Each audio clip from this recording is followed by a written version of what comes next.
special good morning to our listeners and viewers. Hope everyone is having an A-OK morning. Let's say good morning to those of you listening via social media platforms. Good morning to you.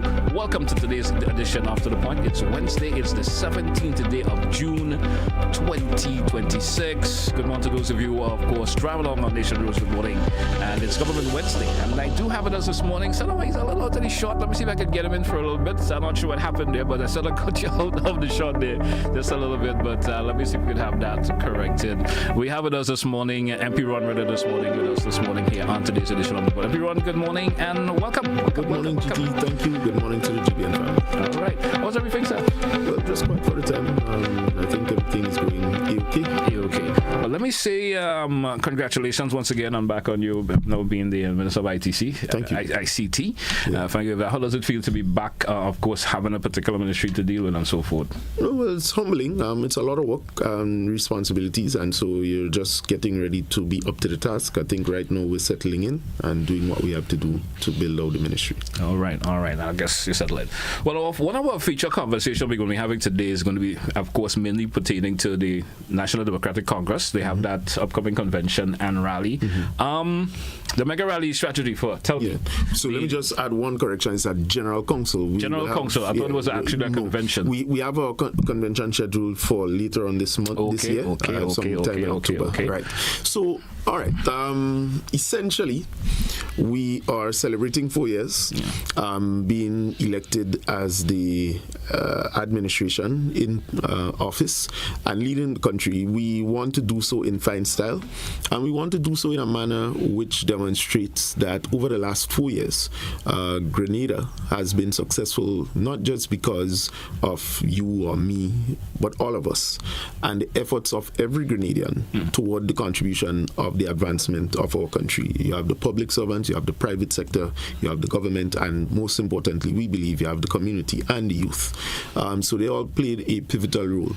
Of course, and when I say community, I refer also to the elders involved, etc., etc. They've all played, in our humbling opinion, a pivotal role in shaping the governance that we had over the last 4 years. There was a moment, GT, of ups and downs. We believe that the ups outweigh the downs, and we are satisfied that we have been doing all in our effort to be able to transform Grenada, Carriacou, and Petit Martinique and to serve with distinctions. Tell me, what particular, or specific, should I say, national accomplishments or upcoming landmark policies initiative will be the party lean or mostly focusing on in that particular event? Well, I won't be able to just specify which one the party as a whole will focus on, but I can say to you we have tremendous success in labor.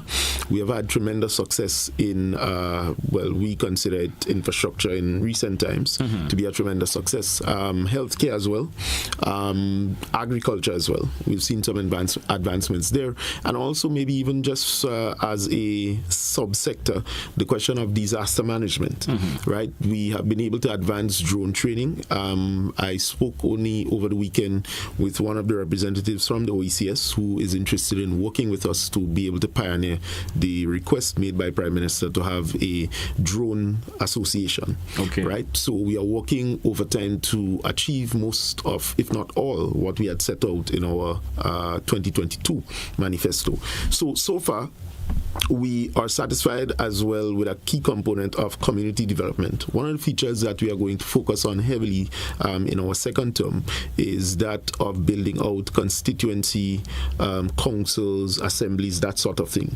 Because our observation so far is that while the government and the representatives at the various constituencies has a responsibility based on the position that the people give, but we believe that the community needs to be elevated and enhanced, and so that is going to be a feature that we are going to focus on heavily, not just in a kind of piecemeal, haphazard way, where on paper we're supposed to have a council, but in actuality it's not performing, but to give it life, to institutionalize it, and to pass possibly legislations that governs its operations and the mechanism, so that people could get more involved. And again, going back to the theme for our mega rally, the theme itself is something that we believe all of us will have a responsibility in going forward to build Grenada. Tell me, what would be some of the main organizational goals for the upcoming, of course, General Council? Right. Well, I think by and large, we want to continue oiling the machinery. As the General Secretary would say, he is responsible for the engine, and we want to make sure that the engine is running as smooth as possible.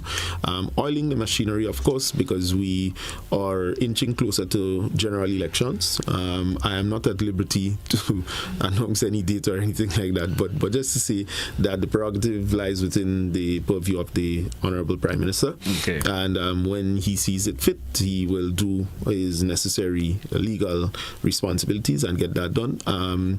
But for now, it is to ensure that the organization, because what we are building out is far more than just another political organization. We are building a political institution. Yeah. Particularly, we want to focus in the future, hopefully not too long from now, on developing young leaders in the country. So that is a focus and an area that we are, focused on. So the General Council is going to build out our machinery that has always existed and ensure that it is oiled sufficiently to do the necessary political work. Over the last 4 years, this administration has been the most engaged administration throughout communities and throughout the country and also in the diaspora, and we want to live up to that reputation that we have set and continue the good work. Well, as the party PRO, sir, how is the NSC planning to maximize on especially when they come to engage in the younger voters and so forth, and general Grenadians? We have the diaspora, of course, engagement coming up this weekend. Yes. Lots of folks will be coming back and so forth, especially in a major political gathering that's what we're going to be having. Tell me, how is that we're going to be doing that? Now, of course, there is sufficient plans. We have, for example, a new feature at our rally called the Youth Village. Yes. Where young people, once registered with the party, are going to get exclusive access to what is happening.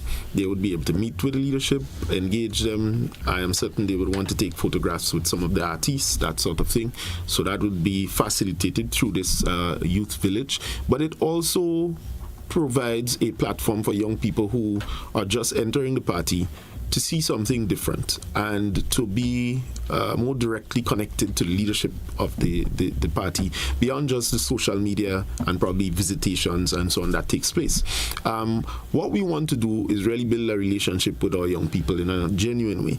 Over the last 4 years in particular, we have been able to reform the policies around young people. Right. And we are satisfied that in a timely fashion, we would be able to make some very strong announcements as it relates to young people. I can tell you, without going into further details, that we have already reviewed the policy around the Youth Empowerment Agency.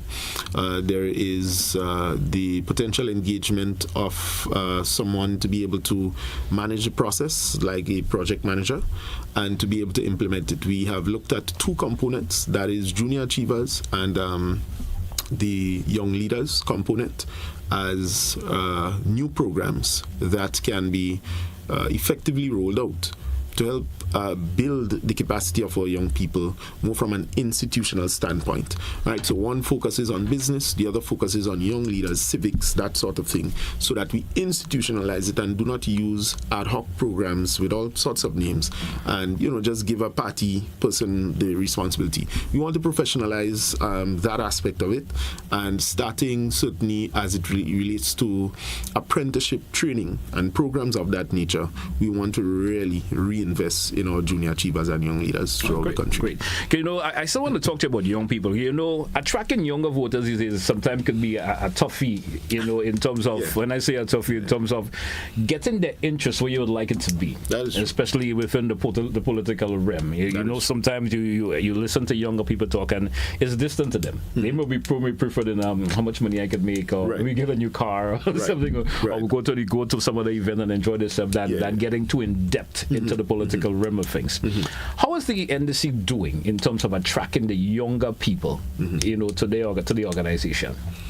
Well, to be fair, I think it is always, as you said, going to be a challenge for any political organization. Mm-hmm. I think NDC is best placed right now to capitalize on the general momentum and interest that we see shown by young people, notwithstanding that by and large, a large portion of young people could care less about the politics directly, but there are a growing interest in some, and we see this also in the opposition now being able to have some going front line as well. So this is good, and it augurs well. I think I've said repeatedly on this program that when young people get involved in politics, it's a good step in the right direction. The question is, keep the future a little bit brighter. That is the point, because we need continuity.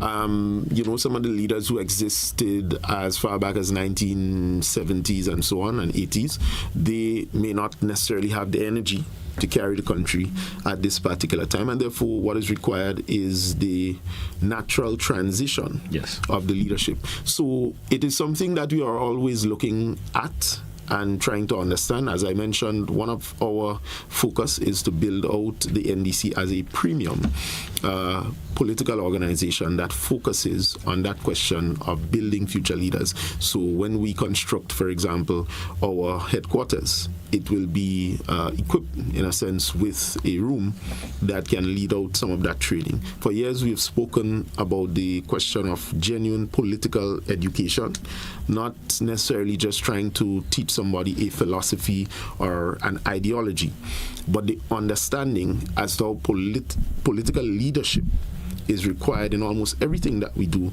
not partisanship. And I think we need to make a distinction, because I can be a political leader, but my decisions are not necessarily always driven by a hardcore partisan line, right? And so understanding the difference, and of course, when you join a political party, it is different. There are certain decisions that you would have to go to because you need to go based on a team. You're not a one-man show. And so understanding how to balance those decisions and so on, we need to train people so that in the future we can never have another 1983. So that in the future, wherever division had occurred, we could never have it continuing. Okay. We drew for a break. Let's take it. When we come back, I want us to speak a bit on the process of the upcoming General Council when we come back. Stay with us, folks, to the point. Classic Radio GBN TV. We will be right back after the break. Don't touch it out.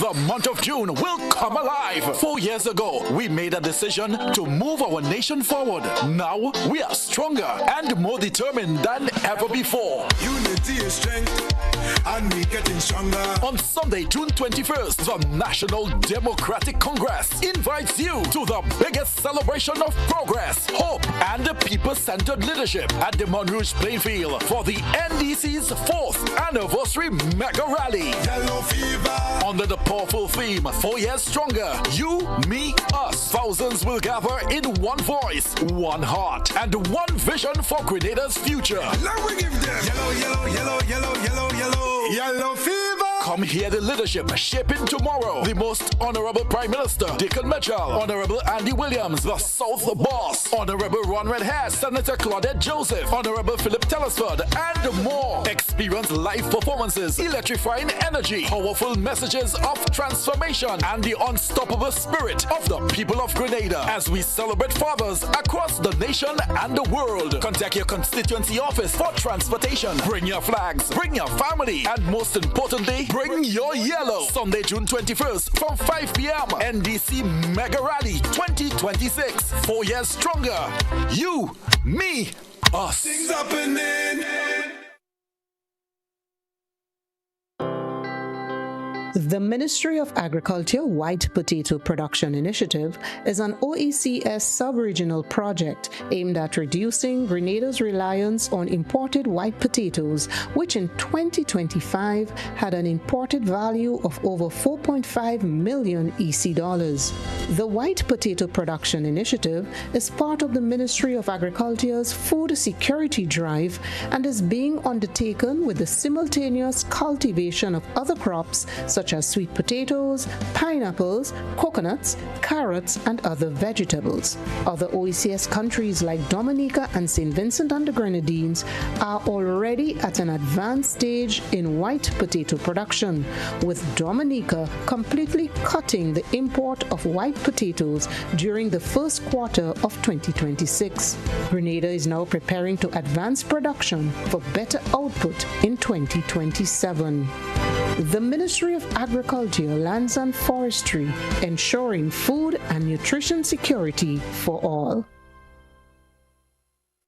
At 5 p.m. on August 5th, 1944, the schooner Island Queen sailed out of the St. George's Harbor. On board were some of Grenada's brightest and best sons and daughters. What happened afterwards remains a mystery. Where Island Queen gone? Heritage Theatre Company presents Lucy's Straw Hat, a full-length drama written and directed by Chris DeRiggs, a moving story about a family caught up in the drama of this great mystery. Meet Hyacinth, haunted and always ready to do mischief. Rich man, he'll make him sign for you? Lucy, beautiful and headstrong. I had a dream, Mommy, that Hyacinth was there, holding my hand. Lucy's Straw Hat at Grenada Trade Center on Saturday 13th and Sunday 14th June, and at the Luke Cinema on Saturday 20th and Sunday 21st June. Advance tickets $60, $75 at the door. Come join us.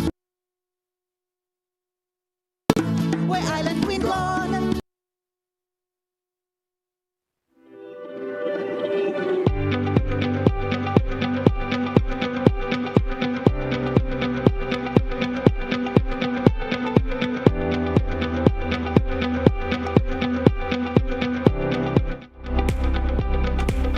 Welcome back, listeners. Welcome back, viewers, once again to The Point, Classic Radio, GBN TV. We have, of course, MP Ron Redhead with us this morning on today's edition of To The Point. And our focus conversation, as mentioned before, the NDC General Council and upcoming rally.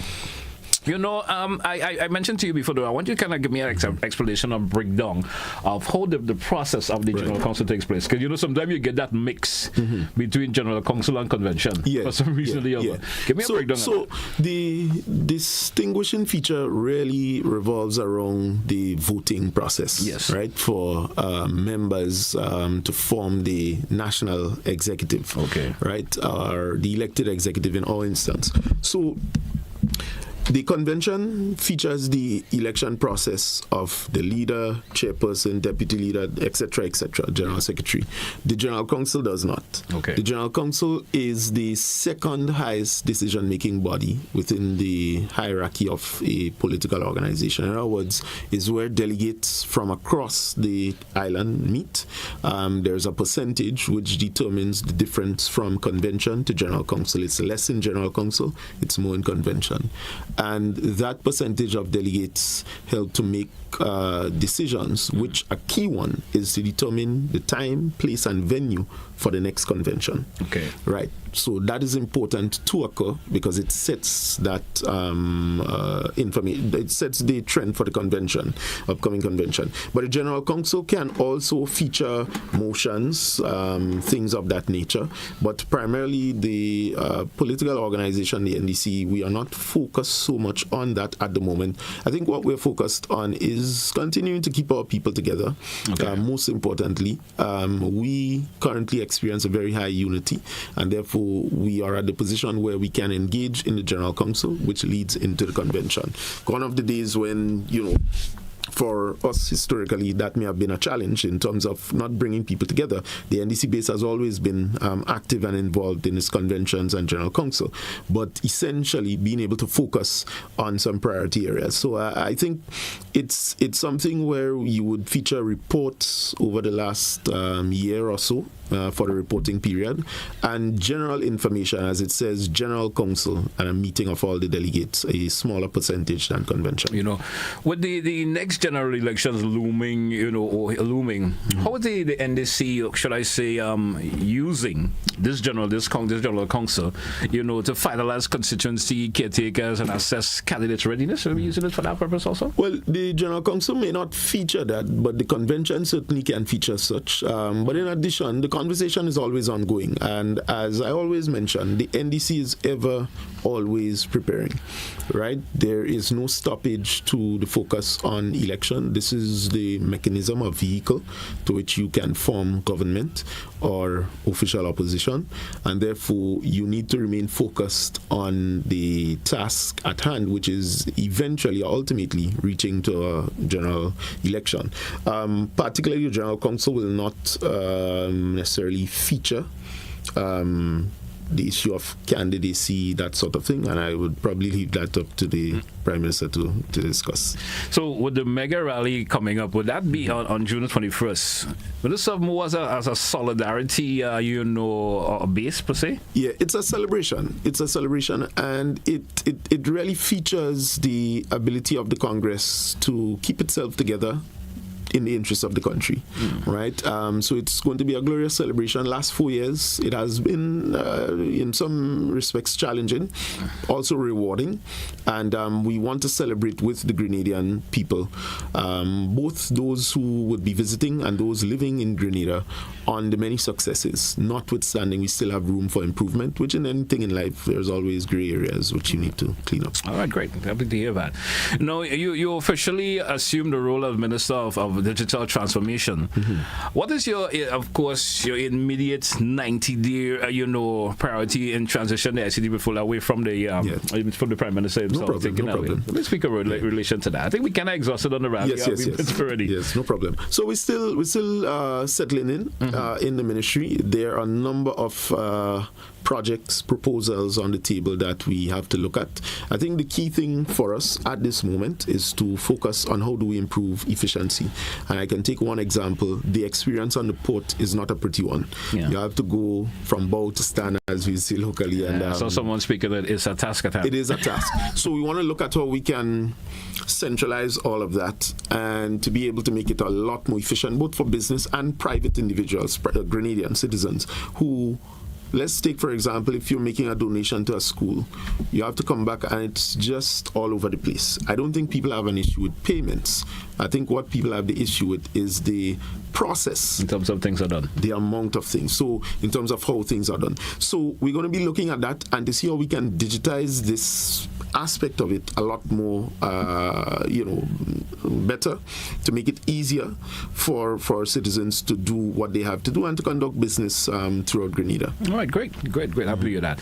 Now, following your recent your meeting with the Caribbean Telecommunication Union, tell me how will the regional partnership, per se, shape Grenada's approach to public service modernization, especially with the upcoming AI conference that is coming up and so forth? But there's several conferences coming up. I think for us, what we want to do is to be able to map out our priority areas. We have begun such. A key one for us is going to be the establishment of a data center. And there are some other areas like cybersecurity, AI. Grenada doesn't have a policy on it. So the technocrats at the ministry level, Mr. Burke and some of the other technocrats such as Mr. Vincent Roberts, Orlando Romain, others, they have been actively putting things together. Great. What we are going to do now, certainly in the next, within the 90 days, as you've categorized, is to be able to set the focus, much like we did particularly with the Ministry of Sports in terms of, reaching out, meeting people and so on. So I can say that I've met with a number of Grenadians already, both online and in person, who have expressed their interest in being involved in the ministry and to do things in helping to transform Grenada digitally. One area that we will be looking at as an immediate fix or resolution is that of different access points. There are certain parts when traveling up to St. Mark which gives you blackouts, so you can't get access to data, connectivity, etc.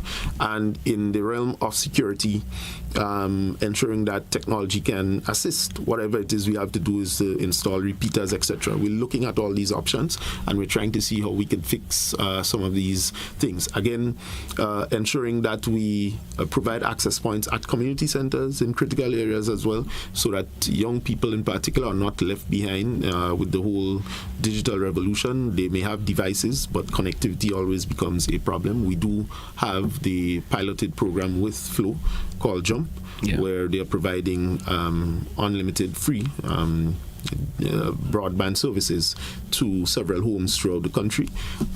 It's a limited amount, but nonetheless it's a pilot just to see how this is going, and so that is going well. And there are several obligations which Grenada have currently that it has to meet, whether it is at conferences, etc., etc. So we're working overtime to be able to get our feet wet, as the locals will say, and to make sure that we continue doing what is necessary to build. You have suddenly preempted my next question, because I was going to ask you what some of the concrete initiatives with your ministry launch, in the spirit that digital identity systems and so forth in reference to broadband expansion. Correct. We're talking about modern data in terms of governance, scale of sustainable finance, especially in rural and vulnerable communities and so forth. And so there are several, and I can give you one. So, for example, something that as Minister I've been actively chasing up on is Prime Minister has already given the green light, for example, for the Met Office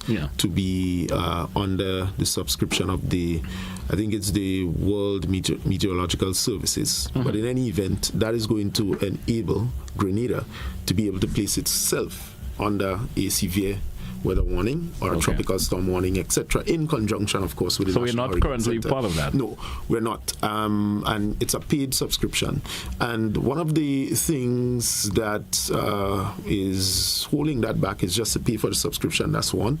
And so for the last umpteen of years, we have had to rely on the Met Services of Trinidad and Tobago and others to be able to do so. Place us under severe weather warnings, etc., etc. And we do have the capacity. Now, what that does, and we're actively looking at digital technology for assisting with mitigating and preempting disasters. So this is something, we have a whole geospatial number of projects and proposals that is being brought to the country to see how we can use data and technology either to map, forecast, predict, and to help us with decision making. So, for example, at a disaster management level, if the technology works well, it can push us along the lines to be able to be a bit more predictable in our decisions and maybe even just more forthright, helps us to make stronger decisions in terms of mitigating with disasters. So take, for example, the issue with Karakou. Now, if we had the technology as exists now, and we hope to pioneer in the future, not too distant future, we would have been able to forecast the potential destruction based on mapping out Karakou, just as an example. And so one of the things that we are keen on is to ensure that in future, whenever a disaster strikes, the question of rescue missions, all these other things, is something incorporated in our disaster management. And of course, it takes a little time to build out, but we're working on that. So technology can help utilizing, again, the same drones. We are confident that having gone through the training, and we saw a presentation just recently of it, we are now in a better position in the event that something occurs. Sometimes, I think maybe for me, my own observation over the last 4 years is that in the public service, things take a little too slow. In some instances, it's a little frustrating because if it's mundane, my expectation is that somebody who's doing this for 10 years plus, should be able to do it a little faster. But it happens, and you're dealing with human beings. The chairman of Lotto, outgoing chairman of Lotto, always would say to me, people are not robots, so you have to deal with them. You have to understand, this. So true. I mean, sometimes when you look at sometimes the development of other Caribbean islands, and the level that we are, especially when it comes to technology, you could certainly say that we are still way behind. That's it. We are still way behind. So it's just about advancing. Just about advancing. It's just that sometimes I think the individuals with the capacity to make it happen sometimes just don't put the effort. For whatever reason, don't make it happen. And you see sometimes simple things that you think could take us to another level, it's been played around with. Yeah. And a simple way of saying it, played around, and then you realize that, hey, we ain't getting anywhere because of that. Correct. You know? Correct. But we do for a break. Let's take it when we come back. We continue the conversation. Stay with us, folks, on the Point Classic Radio, GBN TV. We'll be right back. Don't touch your dial. Looking to shop online from your favorite stores like Amazon and Shein? With GPC Global, it's never been easier. Get your very own U.S. address and shop from around the world. With GPC Global, you can order the latest trends and must-have items, all delivered straight to Grenada to your closest post office for your pickup. We offer the cheapest rates, and our service is reliable and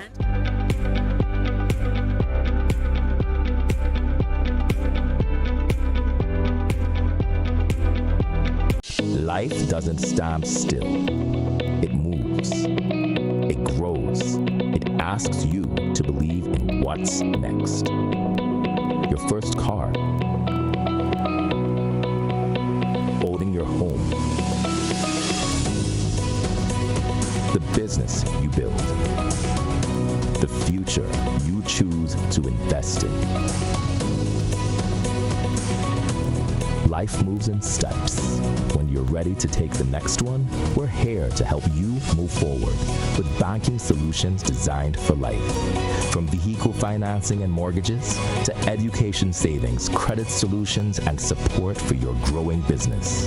Republic Bank, ready for life, every step.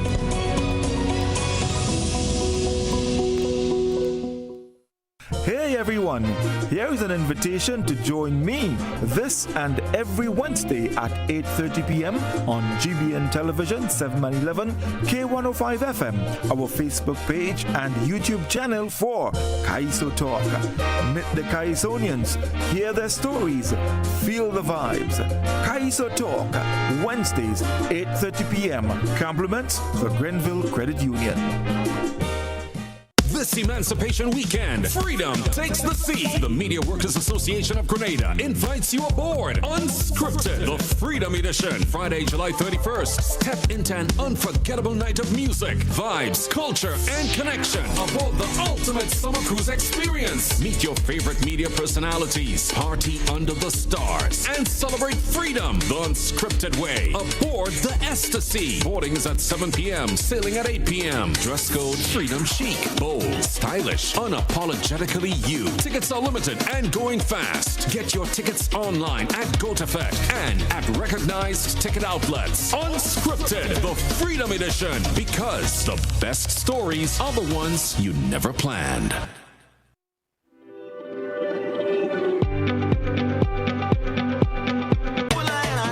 Cricket fans, the ultimate cricket carnival is completely locked in. The entire Sri Lanka tour of the West Indies is live on Classic Radio. From the explosive white ball battle to the grueling high-stakes test match crown, every boundary, every historic wicket, and every single moment of national pride is coming straight to your living room. Rally with the region. Catch the whole series live right here on your sports leader, Classic 105.5 and 105.9.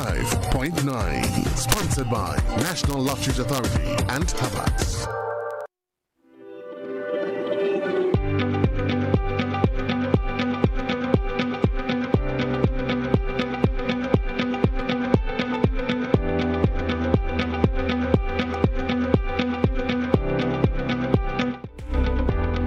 Welcome back, listeners. Welcome back, viewers. Of course, if you see that smile on my face, and of course, everyone was having a bit of off-air per se conversation there. Everyone, let's go. Welcome back. I want to tap into, you know, your constituency sort of a wee bit. St. George's, Northeast, various projects are going on. Mm-hmm. You know, residents in your constituency are monitoring, you know, the feeder road adjustments and so forth.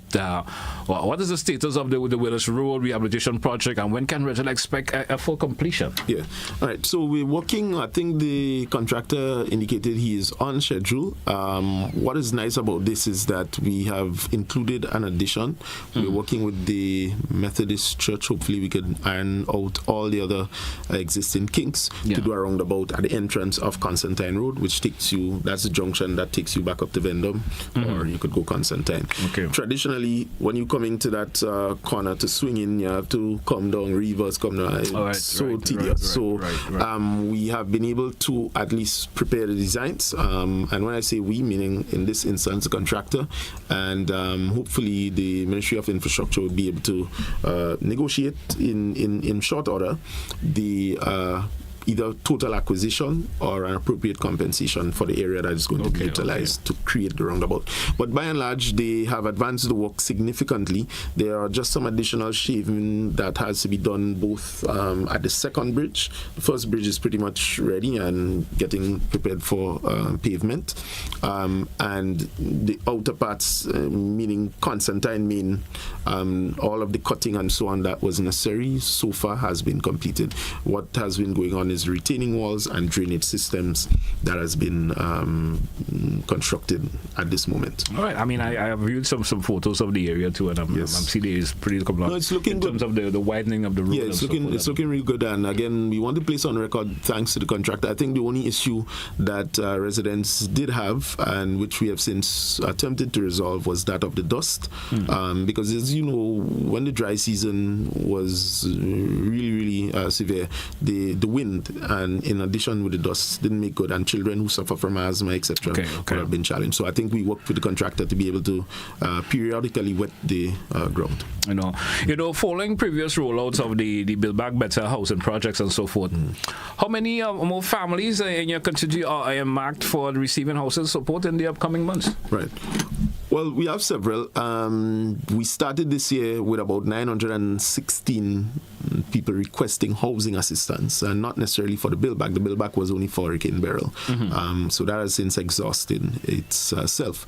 But we are now down to about 600 plus. We are satisfied that this assistance is something that people are repaying for, because in many instances it's not a grant, it's a loan.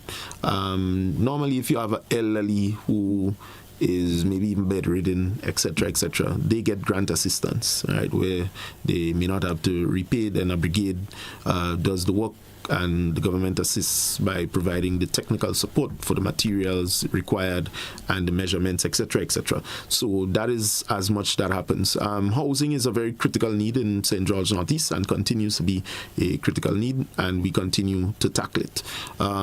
Originally, when we came in, there was about 400 and something request forms that was given to us up until the election period. And so we are satisfied that we've been able to knock out some, not all. And I will confess, in some instances, people have been trying to obtain materials and assistance under false pretense. And we have intervened in several since coming into office, and now even in certain extents continuing. And this has nothing to do with ministry or the minister, right? When these things are approved, they go based on the information given through the housing officer, and they have to negotiate the various means. So there's always some challenges there, but we've been able to accomplish and achieve great many things. We've also piloted the WASH program, so at least 15 recipients did receive bathroom and toilet assistance and completed their bathroom and toilet programs. Today, in fact, we would be doing the closing ceremony up in Willis. All right, great. Happy to hear, Val. I just want to switch the conversation just a wee bit. Of course, I'm happy to hear all that's happening within the constituency. No, there's been conversation and of course, information via social media and so forth from news organizations. The U.S. has requested deport non-Grenadians to Grenada. That of course, the government you're part of and cabinet is also part of, has agreed to. We have seen governments of Jamaica, Antigua, and Kitts give updates. What is the present status of that right now in Grenada in terms of updates? Well, at this present moment, I think we should wait on the Ministry of Foreign Affairs, which is the principal ministry responsible for communicating any kind of diplomatic updates. as it relates to any country of that nature. So I think once the Ministry of Foreign Affairs is able and ready, they would provide the information to that. Definitely. Tell me, there's another conversation that's been making rounds all the time. I just have to ask you that this morning. Tell me, what is the status of the PM's vision, which has been spoken about over and over and over? What is the current status of that? The Ministry of Infrastructure would have to give that comprehensive update. I'm not too aware. What I do know is that when we came in, the place was in a dilapidated state, right? That is as much as I know. So I wasn't involved in the Ministry of Infrastructure in that regard. But as far as I know, renovation work has been taking place. I'm not in a position to say if it's completed. Okay. I have one final question for you before we take that break, and when we come back, we give our listeners and viewers opportunity to chime in. Now, the administration has openly acknowledged, infrastructure delays. It's caused by, procurement, supply chain, whether it's the weather. What specific legislative, administrative steps has been taken to of course, accelerate these national works, we'll say? Well, the government has introduced the design bill finance model or design finance bill model. So far, we are commencing the second project under this new model and arrangement. That is going to be led by Namalco, I believe their name to be. They would be doing the resurfacing, reconstruction of the roads from as far down as the airport to Westall Point. And so the first was with Renault, who is completing the Constantine Willis Main. And then now this one, Namalco, down at the south. The expectation is that out of that, you are able to get the expertise, the capital injection from a private sector standpoint to immediately commence the project, whereas in the government service you may have to go through procurement, etc., delays, and then payments will be in a sense delayed. You do not have that in this particular model. Okay. Right? And so once you're an established company, you can be able to get access to credit, or I would say capital. You then invest that into an entire project. So whereas in the past, the government had to do almost everything, with these larger companies, they are doing the work, and most importantly, they are starting the work and finishing the work, and then the government pay as the situation goes. This is easier because it helps the government, one, to manage its cash flow in terms of these large-scale projects. Two, wherever there are delays, the government is not going to be at a disadvantage by having to pay for work and then still have to come back and repay for work. I think the experience that we had with one of the contractors that we met when we came in with the Lavery Road and all these other things was that even while there were delays and issues and so on, whether it was the cost of the aggregates and so on going up externally of the country, the problem is the government had to keep paying and paying and paying and paying, and it was not getting the road done. That was a concern. Okay. And so this introduction of the new model is critical because it allows the government to protect the public's purse and at the same time rely on the expertise of the contractors to get the work done and pay for work done, as opposed to paying and work is not being done. You have delays and you have challenges and the government is at a disadvantage. So I think it's going well. We've reworked the budget to reflect the new model in its sense, initiatives, etc. And it's something that I think it's important for Grenadians to see, because just look at the Willis Road. If we were using the old model and they had to go through procurement and all these delays, that may not have gotten this far. So but with that particular model, would it not be costing the government more? Not necessarily, because remember, a project can be budgeted or costed, at a particular amount. A contractor, if they are disciplined, can bring this under budget. Yeah. And therefore can save. I think the issue, for example, with the Willis Road, and I heard this argument that the original cost was 8 million and then, by now it's now 20-something million. The problem is that we had a situation where it was about 8 million or 3 or whatever it was specifically. The work was started, no designs were done, no proper engagement, whether it is environmental impact assessment, etc., was done, and things were just done. So you then now ballooned up your cost.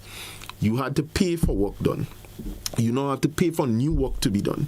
You now have to go and get compensation to people because people start cussing about their land, etc., etc., and the work is just being delayed for whatever reason. You had the bridges, the components for the bridges and so on that was delayed and so on before the election. And so it was a messy situation. Now we believe we have a better model. Companies who have the project management skills, because that is critical. It's not just building.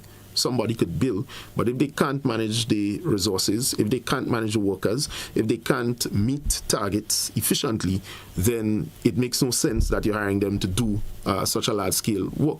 So the new model is relying particularly on the expertise of contractors more, the people who are in the field, and specifically project managers and management skills to be able to deliver under budget and within time.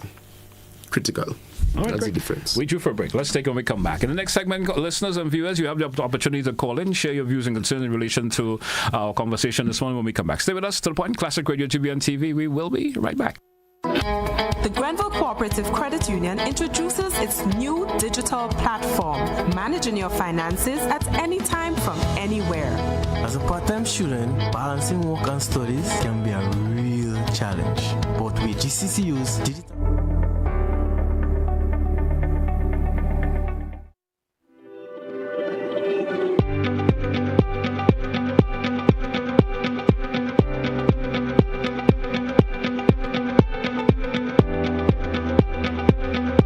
Grenadians at home and abroad, the National Democratic Congress proudly invites you to the mega rally on Sunday, 21st of June. Under the theme, 4 years stronger, you, me, us. You, because we care. Me, because I have a responsibility. And us, because we all have a part to play in building Grenada. Bring your flags, bring your family, bring your yellow, and be a part of the 4-year celebration, transforming Grenada's future. Sunday, 21st of June at 5 p.m., Monrouge Plain Field comes alive. NDC Mega Rally.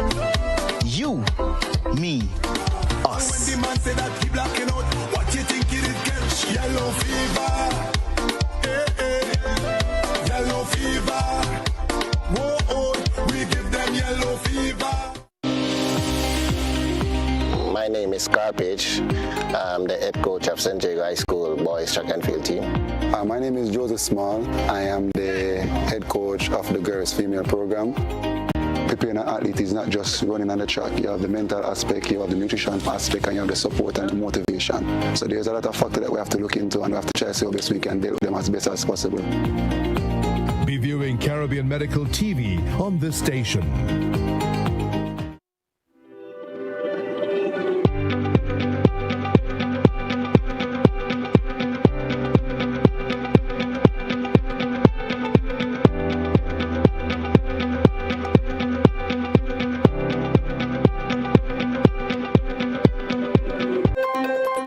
Something to share? Call us at 440-1252. WhatsApp 405-3052 or 407-8458. Or email gbnnews@gbn.gd.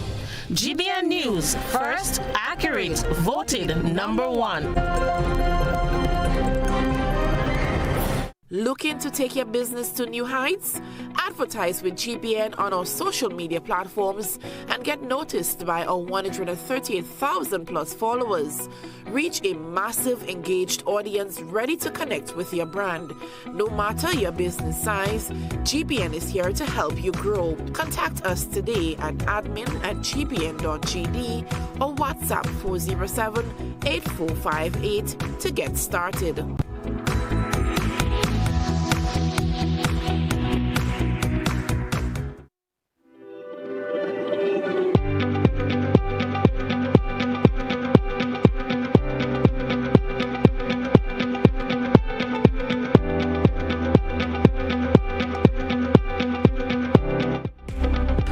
welcome back to our listeners. Welcome back to our viewers once again. It's To The Point, Classic Radio GBN TV. And people, welcome back. As mentioned, we do want to take this segment to invite our listeners and callers and listeners and viewers, get a little bit mixed up there.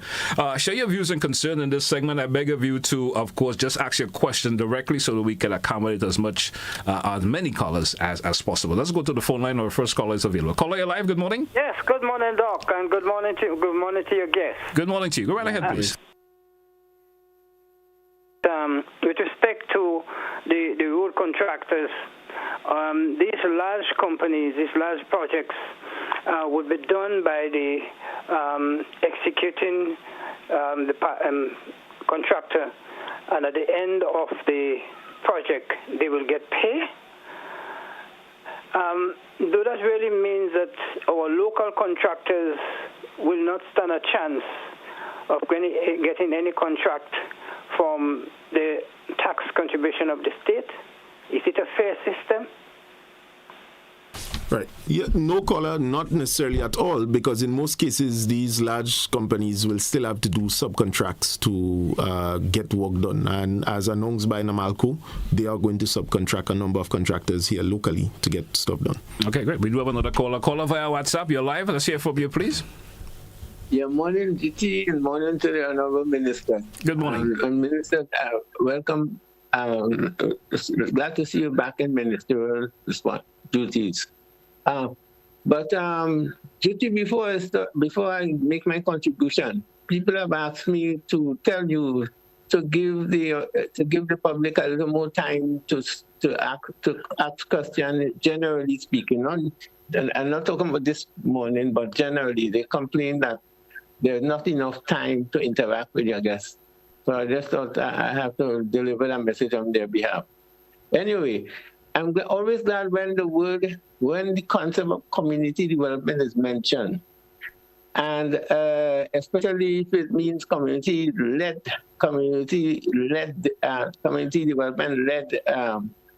led by the community. So in that context, I want to ask the minister in terms of their intention to have people specifically train or retrain in the art of dealing community work, because doing party work is different to doing community development. I think political parties over the years have made a terrible mistake in terms of thinking that because they have party activists and so on, they can get them to mobilize people in the same way that community development needs to be approached. It's different. It has to be different, psychologically and otherwise. Also, in terms of our connection with Africa now that you are Minister of IT,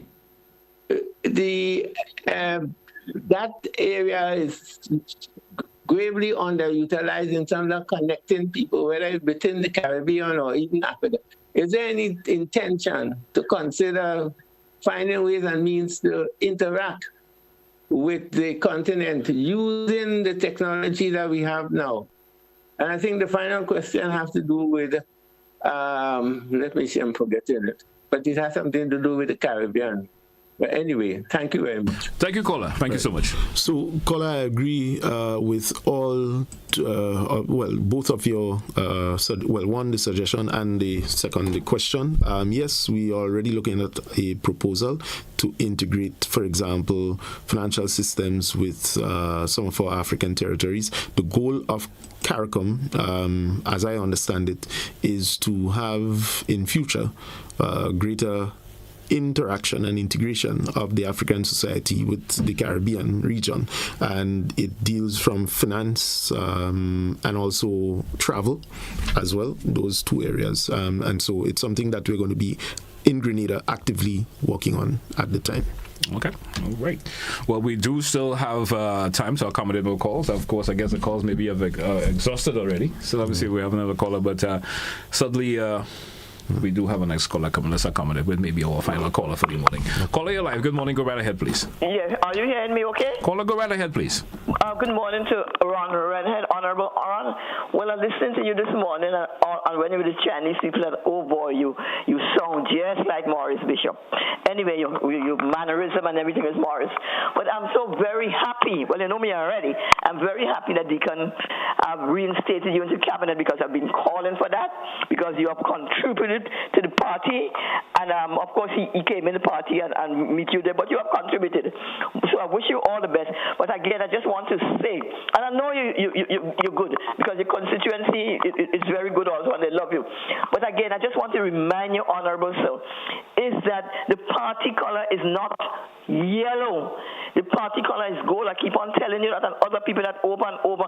When the party was launched in October 40 years ago, the party color was by George Brizan, the pattern after the national flag. It is not yellow. You all keep on saying yellow here, but it's gold. So I would love that to be corrected. But all the best on your appointment. I was clamoring, Deacon, for that all along the line because you are an asset to the cabinet, and I know you will contribute to Grenada, and you're contributing to nation building as a legislator. So all the best. I wish you all the best. But Elaine, again, you're a real Morris. Every time I hear you talk. Thank you, caller. Thank you so much. Have a good morning. Thank you. Let's accommodate another caller. Caller via the WhatsApp. Good morning, you're live. WhatsApp caller, good morning. Yeah, good day, my boy. Good day, Mr. Ron, good day to you. We talking now a little bit Project Polaris, right? Parkinson's and Wills, that company, that architectural company, said that the drawing would take between, I think, is 8 months to a year to complete. Now, why did we choose that company? Do they have experience in building in the tropics? We are different weather patterns, hurricanes, and stuff like that. Do they have experience doing drawings for that part of the world? And that's one question. You spoke about the contractors that are coming in to do the work. Now, could you give us a little information on where the companies originated from, what country they're from, and why they would get the preference over our local contractors? Because if you're saying that, if you say our local contractors don't want to use the design and build method, let's say they don't want it, so you look for somebody outside. Why do we have to bring in people? What is the catch for these people? Because they're coming in and do a work on credit. So you say it's not going to cost us more. I do believe it's going to cost us more. But what is the catch for them to come in? Because there must be a catch for them to bring all the resources in the country and to leave our local contractors. If you look at School of Medicine, bro, you look at the number of building that our local contractors did. Our local contractors are good builders, and they understand the tropics. So what is this company from, you spoke about it a little while ago, where they're from? The next one, where they're from. Why do they come in? Caller, you know, we are a bit strapped for time. So if you could conclude, let the minister answer your question and we can move on. Thanks. Regrettably, I disagree with some of the preambles, but I would say in relation to the question on the design company for Project Polaris, I'm not in a position to give you a direct response. It will be naturally the Ministry of Health and the Project Polaris team that is going to be able to do that. That's one. Two, as it relates to the issue of the larger contractors, the projects that are going to be under this model are extremely large projects. Local contractors, whether now or prior, never had opportunities to just bid for them. There was just a few, and I can think of just 3 from the top of my head that could possibly work around that. Whatever World Bank, etc., would have these contracts, they normally would have to bring in. Just to do the renovation work on the airport by the former administration, we had to get an external firm. So there are technical skills, there are other aspects that is required, but a key one is the project management skill to ensure that projects are not delayed, delinquency is not occurring on a site, and all kind of careless stuff is being done, that the best standards, quality, etc. is being utilized.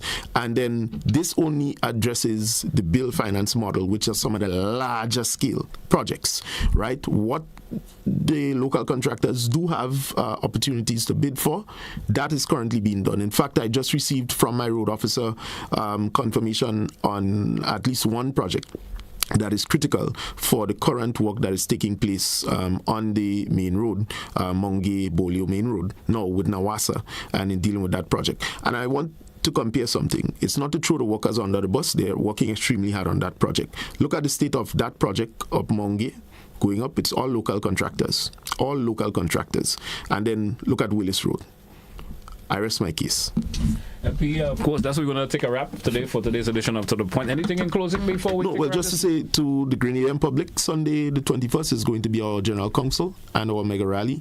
We're inviting you to come out and celebrate with us. We have great many pronouncements and, good conversations that we'll be having there. We invite the general public to come out and you'll hear what it is in store. Right. MP, I want to thank you once again. It's always a pleasure having you on the show. Until we do this again, have a good day. Definitely. All right. Hey, folks, that's how we're going to wrap today's edition of To The Point. Thank all the contributors. Have a good one, folks. Goodbye.